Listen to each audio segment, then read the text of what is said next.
Hello मेरी YouTube family, स्वागत है जी आप लोगों का मेरे यूट्यूब चैनल अर्चना एसके त्रिपाठी में।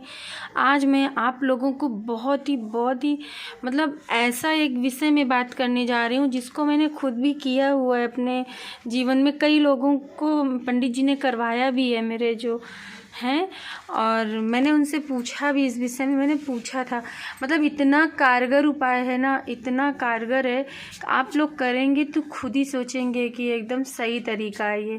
और इसके लिए आपको कुछ भी मेहनत करने की ज़रूरत नहीं है, कहीं कुछ जाना नहीं है, बस ये पौधा अपने घर में लाना है और इसको आपको 40 दिन तक इसमें कुछ पूजा करनी है। उसके बाद आपका काम हो जाएगा, आपको पता भी नहीं चलेगा कि ये काम मेरा इतने दिन से अटका था, कैसे हो गया। तो चलिए आज मैं आप लोगों को बताने जा रही हूँ।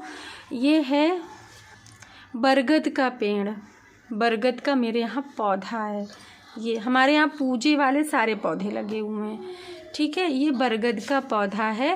तो अगर आप लोगों के यहाँ ये पौधा नहीं है तो इसको हम पेड़ की तरह नहीं लगा सकते, लेकिन हाँ हम छोटा सा पौधा, जैसे कि मेरे गमले में लगा हुआ है छोटा सा पौधा, जिसको हम पौधे के रूप में लगा के इसकी पूजा अर्चना हम कर सकते हैं। तो चलिए आज मैं इसकी कुछ खासियत के, वैसे तो ये साल में एक बार जो बरगद का पूजा होता है ना, औरतें व्रत रहती हैं तो उसमें पूरा तो उसकी पूजा होती है, पर इसको हम पैसे कैसे इससे ला सकें, अपने जीवन में बरकत कैसे ला सकें, वो चीज़ के लिए पौधा बहुत ही कारगर है। तो उसके लिए हमें करना क्या है, हमें पीसना है चावल, वही चावल जिसको हम घर में चावल बनाते हैं खाने के लिए। उसे चावल को हमें पहले धुल के सुखा लेना है। क्या करना है, उसको साफ़ करना है, धुल के सुखा लेना है।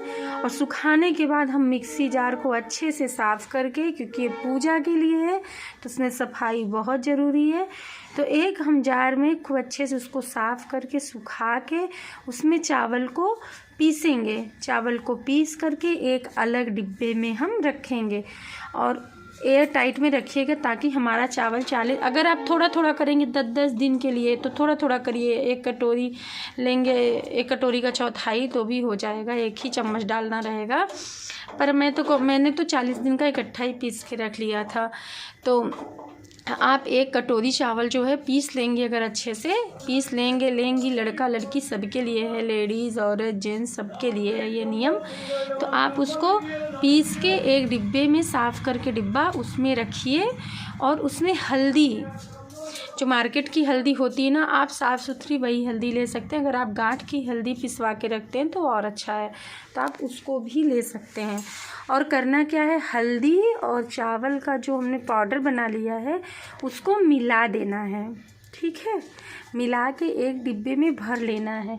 उसके बाद दिन सोमवार होना चाहिए, शुक्ल पक्ष का होना चाहिए। जैसे इस समय शुक्ल पक्ष ही चल रहा है तो दिन सोमवार होना चाहिए, मंडे का दिन होना चाहिए, पक्ष होना चाहिए शुक्ल पक्ष। और इसको हम पूजा करेंगे कैसे, 40 दिन लगातार सोमवार के दिन आप संकल्प लीजिए बटकेश्वर महादेव के नाम से।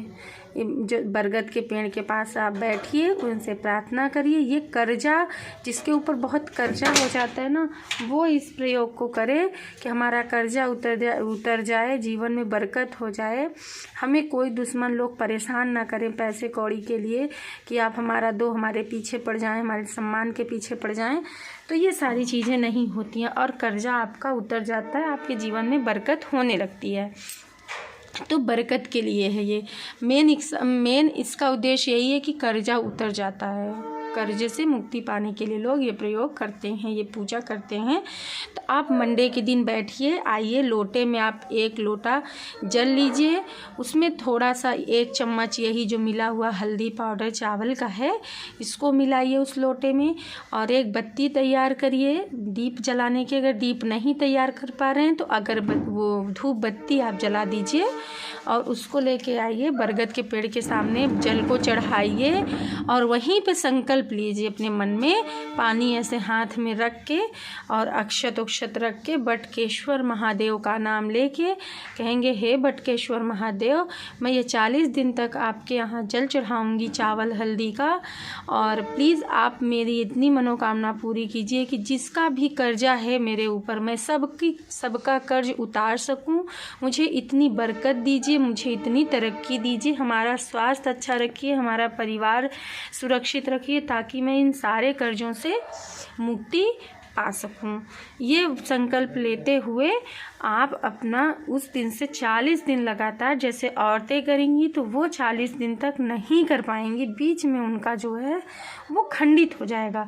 तो जैसे उनके हस्बैंड हैं, तो अगर आपने कर लिया बाकी दिन, तो जो 4-7 दिन का दिन रहेगा वो अपने हस्बैंड से करवाइए। अगर हस्बैंड कर रहा है तो वो 40 दिन लगातार कर लेगा।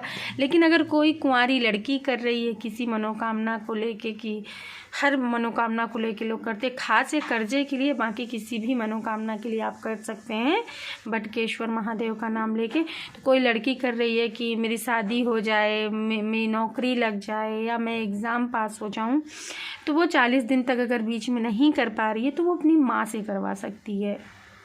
माँ के अलावा वो किसी से नहीं, भाई बहन से नहीं, माँ से करवा सकती है, खाली माँ से। तो इस उपाय को आप लोग करिएगा, और मेरे चैनल को ज़्यादा से, इस वीडियो को आप लोग प्लीज़ शेयर करिएगा, और चैनल में नए हो तो प्लीज़ सब्सक्राइब करिएगा, क्योंकि अभी मेरा 1 का कंप्लीट ही नहीं हुआ, तो सारे लोग नए ही जुड़ रहे हैं मेरे लिए। तो आप सभी लोग मेरे चैनल को सब्सक्राइब करिए, और प्लीज़ मुझे बताइएगा कमेंट करके मेरी वीडियो आपको कैसी लगती है, क्या आपको इसी तरीके से वीडियो देखना पसंद है। तो मेरे पास जो भी इन्फॉर्मेशन है तो मैं आप लोगों को दूंगी, जो नहीं है वो मैं पूछ के बताऊंगी। जैसे आप लोगों के आंसर आएंगे, क्वेश्चन आप लोग करेंगे, आंसर मैं बोल रही हूँ, क्वेश्चन करेंगे मुझसे, तो वो मेरे पास नहीं होगा तो मैं अपने पापा से पूछूंगी, अपने पिताजी से पूछूंगी, और उसको मैं बाकायदा लिखूंगी, नोट करूंगी, और आप लोगों तक मैं वो चीज़ ज़रूर शेयर करूंगी। और मैं आप लोगों के लिए अपने घर जाने का भी प्रोग्राम बना रही हूँ, क्योंकि जब मैं वहाँ जाऊंगी, मेरे पापा ना, मैं आप लोगों की सच बताऊँ, मेरे पापा ज्योतिषी हैं, पर मैं उनकी बेटी होके कभी उनसे नहीं पूछी हूँ, आज तक मैंने नहीं पूछा। ना मैंने कभी उनसे ये कहा कि मेरा हाथ देखिए, मेरी कुंडली देखिए, मतलब कुछ भी मैंने कभी नहीं पूछा है। मैंने बस मेरी बेटी के लिए पूछा था, और जो उसके लिए वो बताए थे, एकदम सटीक बताए थे, तो बस मैंने कभी उनसे पूछा ही नहीं, मैं सच बताऊं तो। लेकिन हाँ, जो उनसे पूछते हैं, जो उनको उपाय बताते हैं, उनको बहुत ही ज़्यादा, मतलब वो लोग पापा को, फिर अपने गुरुजी को लोग भगवान से भी कम नहीं मानते, इतना मानते हैं। अब मैं क्या बताऊं, मेरे पिताजी हैं, तो आप लोगों को लगेगा कि मैं तारीफ़ कर रही हूँ, पर मैं सच में बता रही हूँ।